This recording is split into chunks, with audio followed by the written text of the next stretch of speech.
Quando você pensa no Natal, o que vem à sua mente? Luzes, presentes, festa, árvores,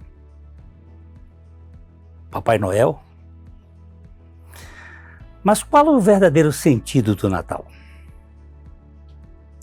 Porque um menino nos nasceu, um filho se nos deu, e o seu nome será Maravilhoso Conselheiro, Deus Forte, Pai da Eternidade, Príncipe da Paz. E o governo está sobre os seus ombros. Isso disse o profeta Isaías. O Cordeiro de Deus, ele ancora neste mundo, ele nasce nesse mundo. E aqui começa uma história.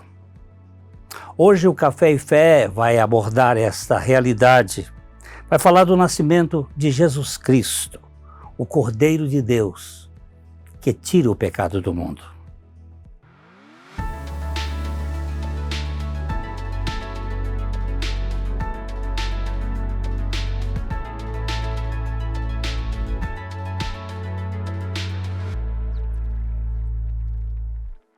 Ótica Higienópolis. Nossa equipe está preparada para dar uma verdadeira consultoria, facilitando a escolha de seus óculos para correção ou proteção solar.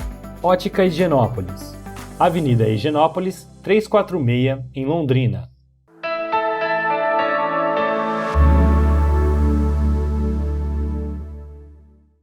Olá, que alegria estar aqui com você outra vez no nosso Café e Fé.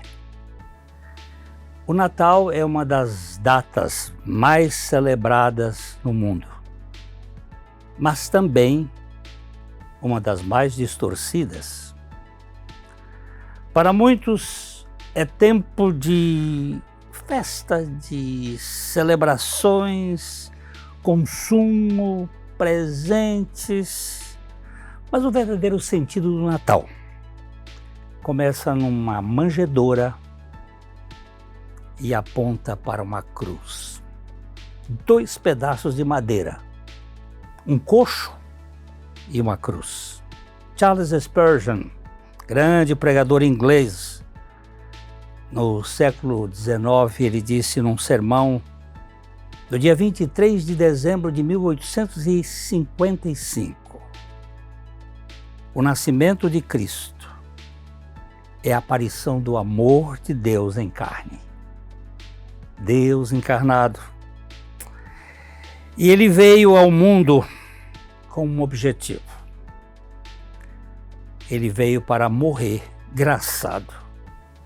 O nascimento tinha como objetivo uma morte na cruz, para nos tirar de dentro de nós mesmos, porque o pecado nos trouxe a um tempo de escravatura e de onipotência. Nós queremos ser deuses.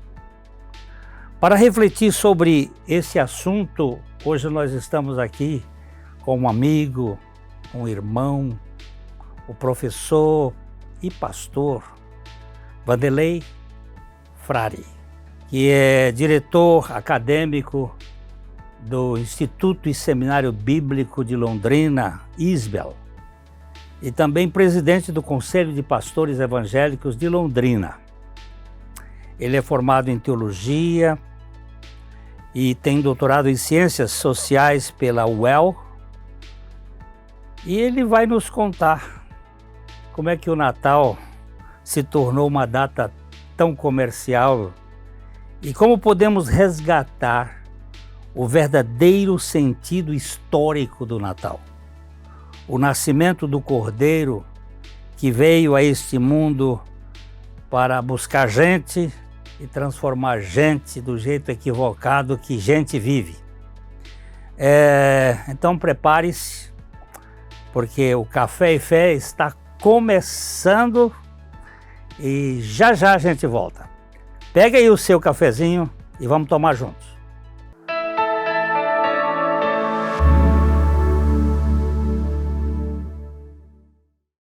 Cada corte, cada cor e cada tratamento contam a mesma história. Cuidar de você.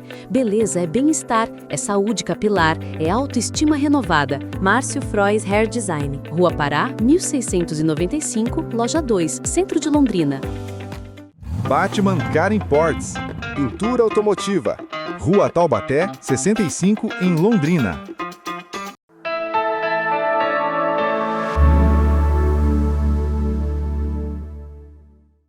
O Natal, como nós conhecemos hoje, ele foi moldado por séculos de tradições e costumes pagãos que acabaram encobrindo o seu significado espiritual verdadeiro.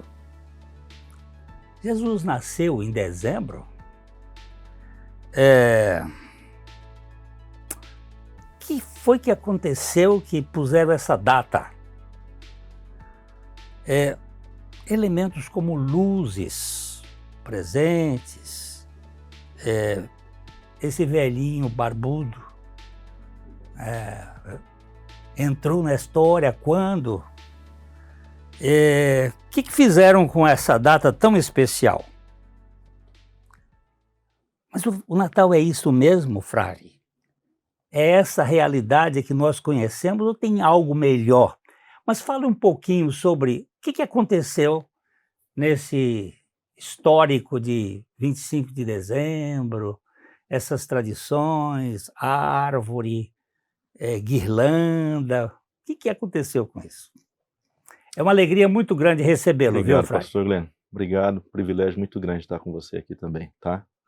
Você mencionou uma frase de Spurgeon, por volta de 1885, né, ou 95? 55. 55. E eu imagino que Spurgeon já estava lutando com esses efeitos da cultura sobre o Natal, especialmente sobre o aspecto espiritual e religioso do Natal. Então a sua pergunta não tem nada a ver com o verdadeiro sentido, né? Tudo isso que a gente tem aqui hoje.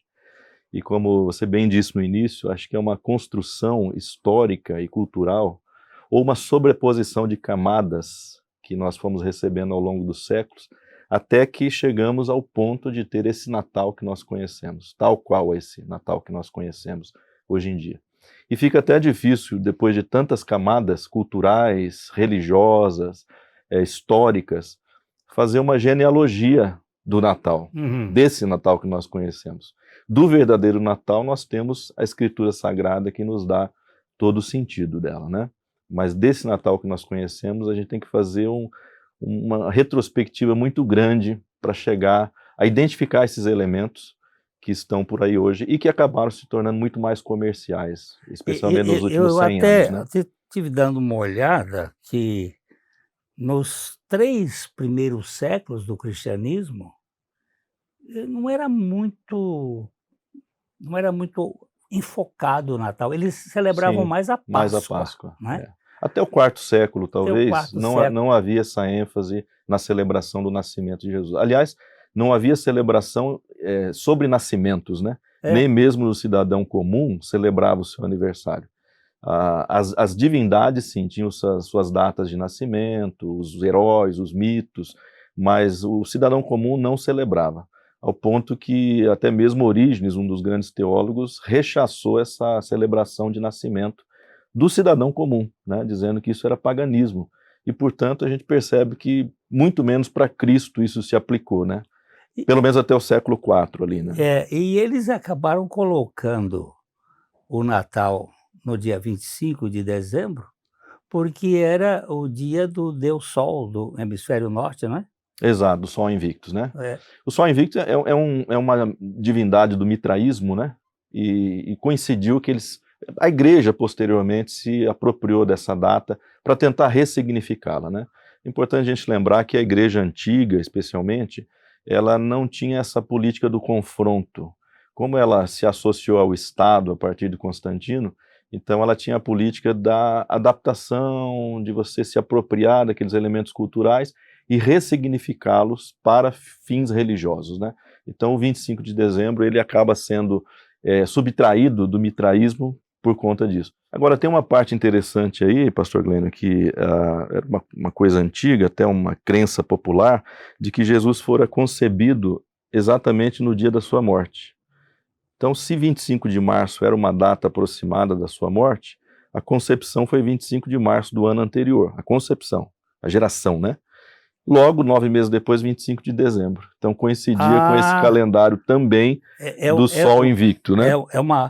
É uma matemática desse período, né? Que obviamente não tem fundamento, né?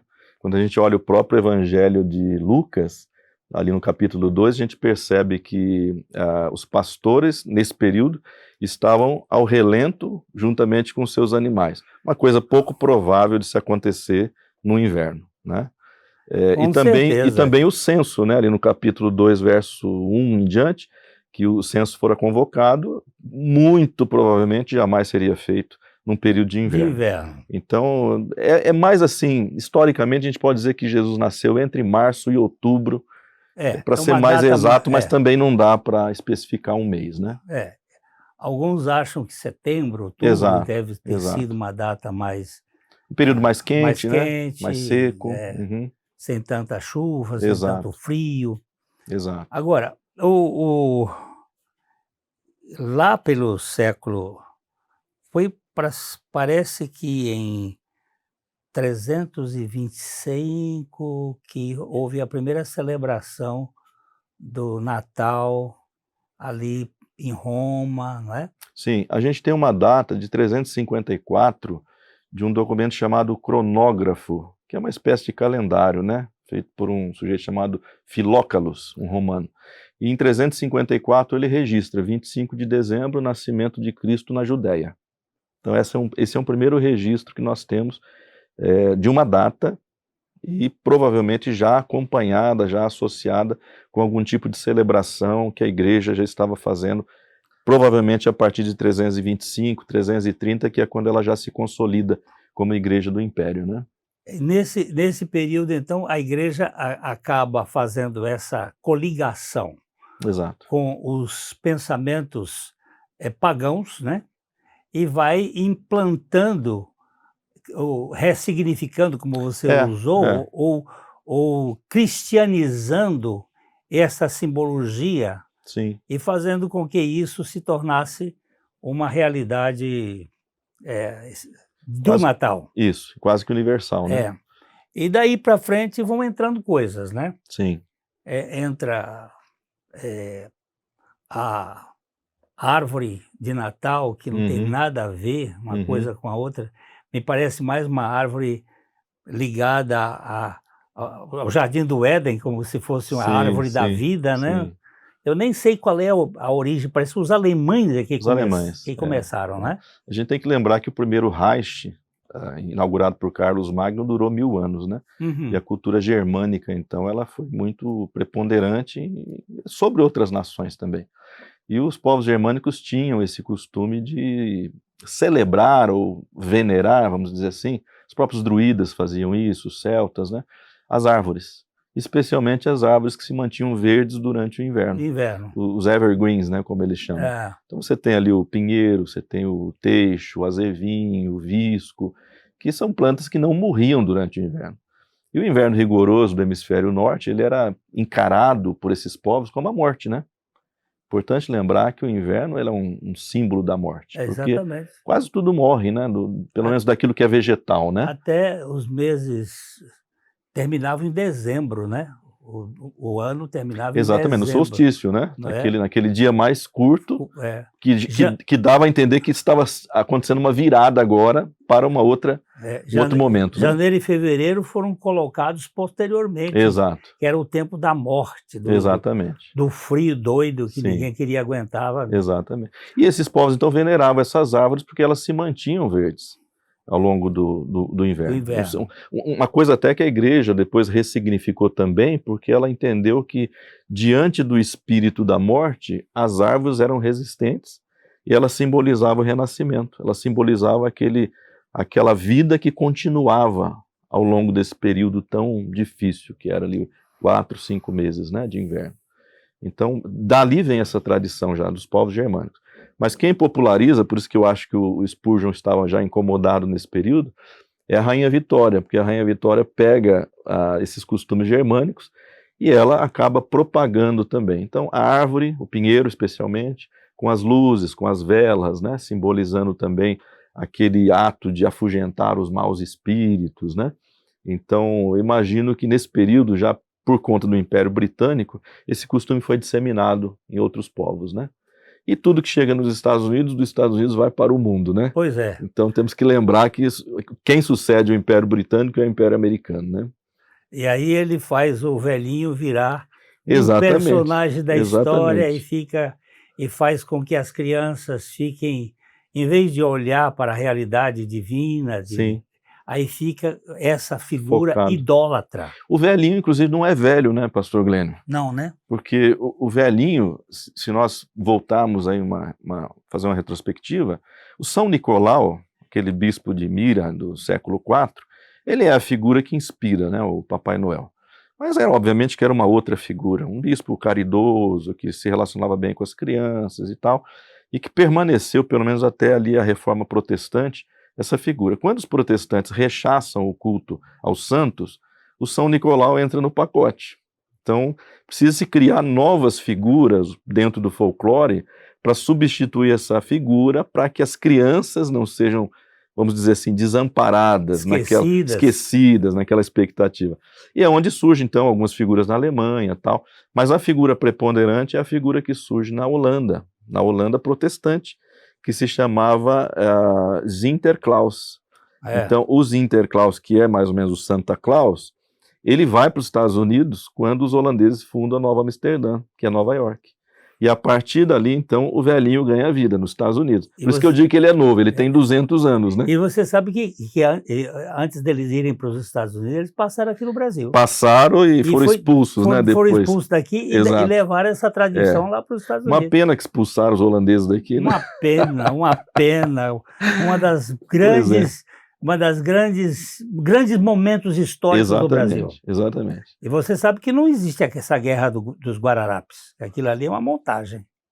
Eu não tenho detalhes sobre isso aí. Mas o assunto não é esse. O assunto não é esse hoje, não. Mas eu quero dizer que o Natal, ele sofre muitas mutações. Sim. Por causa dessas tradições e dessas culturas, e nós queremos, muitas vezes, cristianizar o pensamento histórico das culturas de várias nações. Mas o Natal tem uma outra realidade. E eu quero aqui pensar com vocês, já a gente vai tratar deste assunto, o verdadeiro sentido do Natal, a encarnação do Verbo, do Deus que vem para salvar a gente, salvar você, a mim, a nós, de toda forma religiosa, de toda forma cultural, que apenas é o aqui e agora, e nós temos uma eternidade para frente.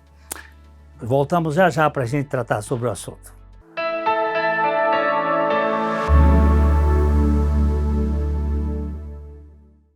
Ótica Higienópolis. Nossa equipe está preparada para dar uma verdadeira consultoria, facilitando a escolha de seus óculos para correção ou proteção solar. Ótica Higienópolis. Avenida Higienópolis, 346, em Londrina. Batman Car Imports. Pintura automotiva. Rua Taubaté, 65, em Londrina.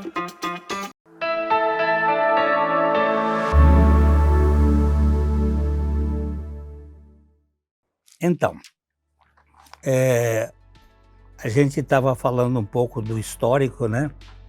Essa questão toda da celebração do Natal com essas influências. E a gente tem que entender que não há problema em celebrar o Natal, né? Acho que não, pastor. Desde que focalize na realidade certa, Exato. na pessoa certa, que é Jesus Cristo.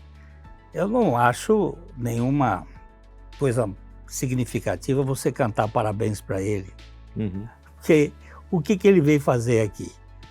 O que ele veio fazer aqui foi desmanchar um negócio que errou lá no Jardim do Éden. Então eu disse aí no início que há duas madeiras na história de Jesus, a da entrada que era um coxo, Uhum. era uma manjedoura, onde os animais comiam, segundo a revelação da palavra, ele foi colocado ali, e uma cruz, onde ele termina. E aqui a gente tem que entender que o João Batista, ele é uma espécie de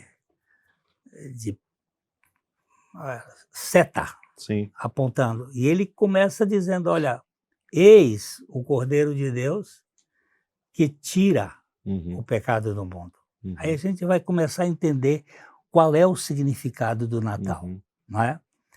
Qual é o propósito O final, né? propósito final, não é? Como é que você vê isso? Eu acho que nesse sentido, pastor Gleno, a gente celebra o Natal por um aspecto cultural, porque afinal chegou para a gente dessa forma, né? Então a gente reúne a família, come, bebe e tal, e eventualmente nas igrejas você tem alguma celebração especial, né? Eu até acho que as igrejas colocaram a celebração do Natal com um pouco mais de proeminência do que a própria Páscoa. Não sei se percebe isso, mas eu noto às vezes, né?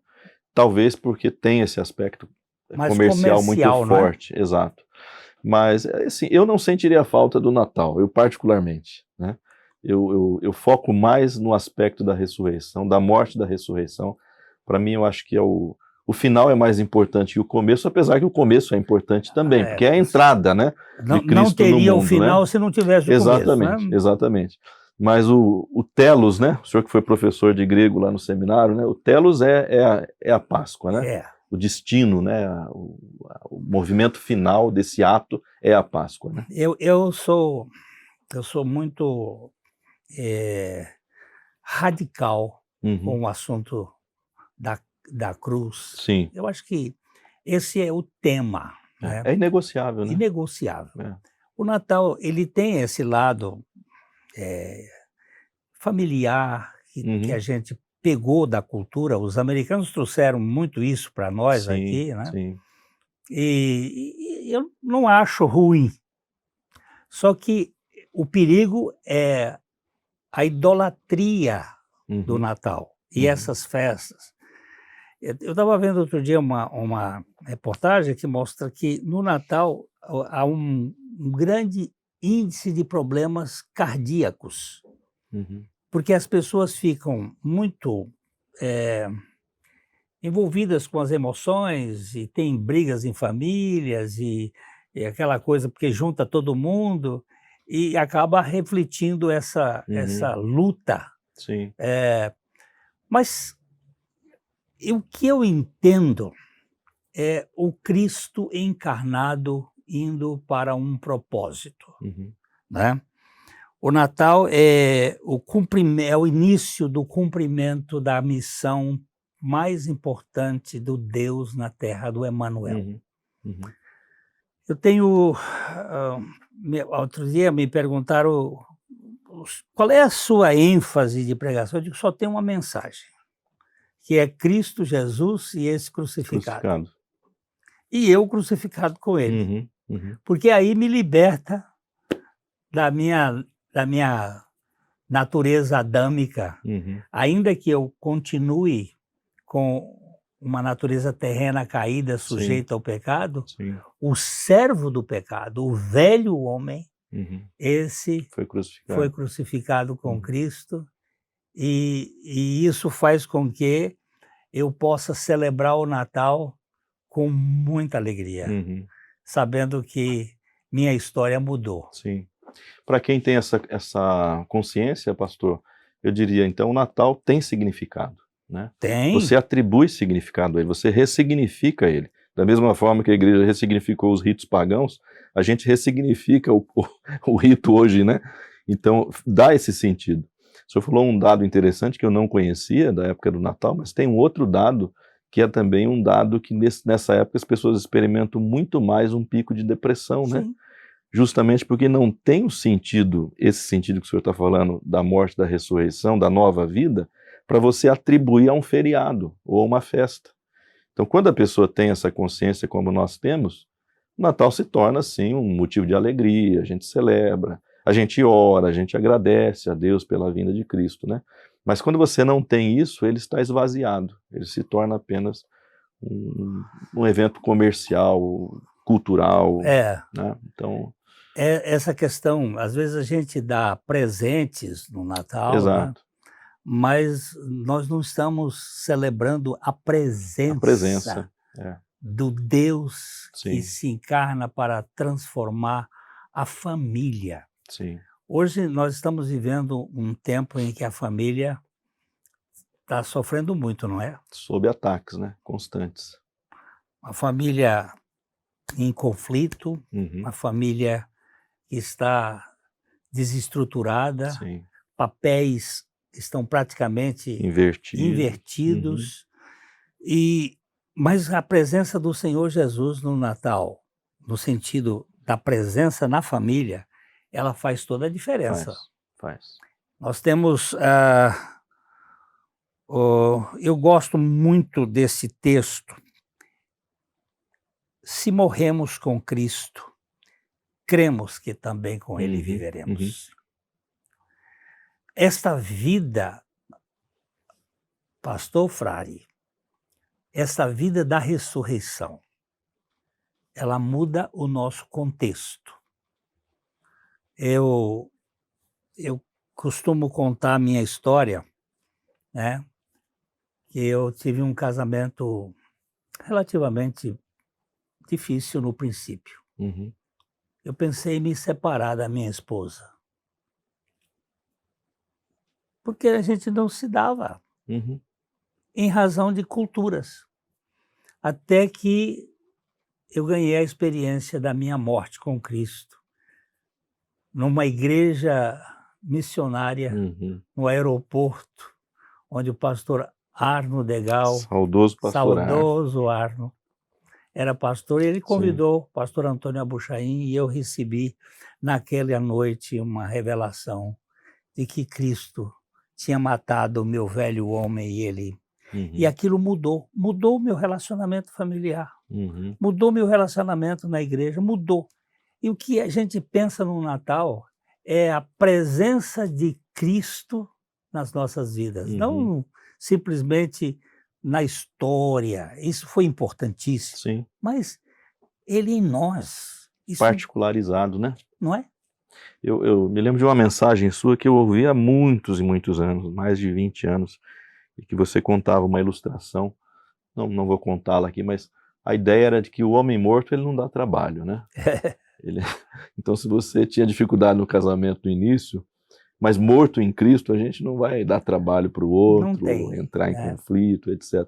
Eu tenho comigo, então, pastor Glênio, que a gente às vezes confunde o cristianismo com religião, né?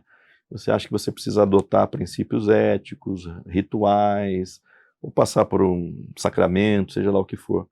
Mas a verdadeira fé é aquela convicção de Paulo. Não sou eu que vivo, é Cristo que vive em mim. Eu morri. Exatamente. Eu morri, agora tem uma outra vida que está vivendo a minha vida.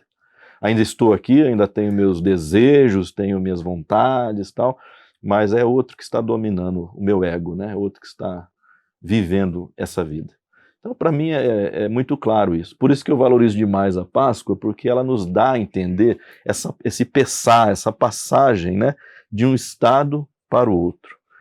Celebro o Natal com muita alegria, com muita gratidão, e até porque entre família é muito gostoso, mas para mim a Páscoa ele tem esse sentido muito mais profundo. Tem um sentido assim, o Natal é Deus entrando na raça humana. Exato. Né? Exato, Deus na história. Entrando na história, na raça humana.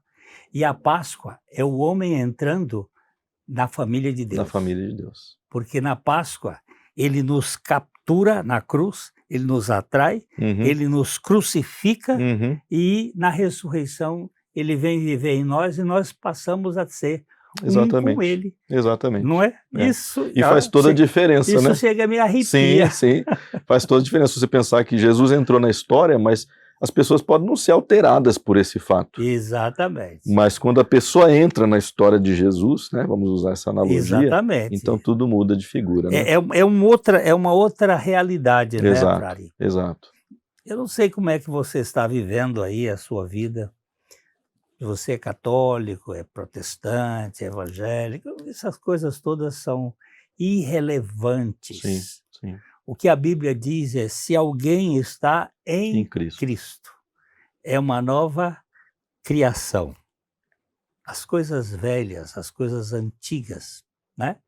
O que elas aconteceram? Passaram. Passaram. E eis que tudo foi feito novo em Cristo Jesus. E a gente está aqui não querendo fazer você mudar de sistema religioso, mas que você pense no que Jesus Cristo veio fazer aqui. Ele entrou na história para transformar a nossa história de pessoas ególatras, egoístas, cheias de problemas, em novas criaturas que possam viver num ambiente familiar de acolhimento, de aceitação, numa sociedade. Você que trabalha com alunos no seminário, sabe que os problemas que tem, a Sim. gente precisa passar essa mensagem, não é? Sim, sim, fundamental. Eu diria até um pouco além, pastor Glênio, que é preciso que essa pessoa entenda que ela precisa ter essa experiência para que o Natal tenha significado na sua própria vida. É diferente, porque eu me lembro de quando eu não conhecia o Evangelho e todo Natal para mim era triste, pastor. Todo Natal era triste, por alguma razão que eu não sei explicar. Mas a partir daquele momento se tornou significativo, né? É. Porque você recebeu vida e agora você pode celebrar a vida e a vinda do nosso Salvador, né? Então, Fraire, dá uma sua última palavra aqui para os nossos telespectadores. Pastor Glênio, alguém disse que à sombra da manjedoura já se via a cruz, não é? Então que você possa experimentar isso que o pastor Glênio falou, que nós conversamos aqui, que é a morte e a ressurreição com Cristo. E eu tenho certeza que esse Natal, não somente esse, mas todos os outros da sua vida, serão plenos de significado e de alegria para você e para sua família. E nós ficamos muito contentes que você esteve conosco aqui. E eu espero que você fique com a sua vida cheia da sublime pessoa de Jesus Cristo. Este é o verdadeiro Natal. Um grande abraço, aquele abraço que nós damos sempre, de coração para coração. Até a próxima.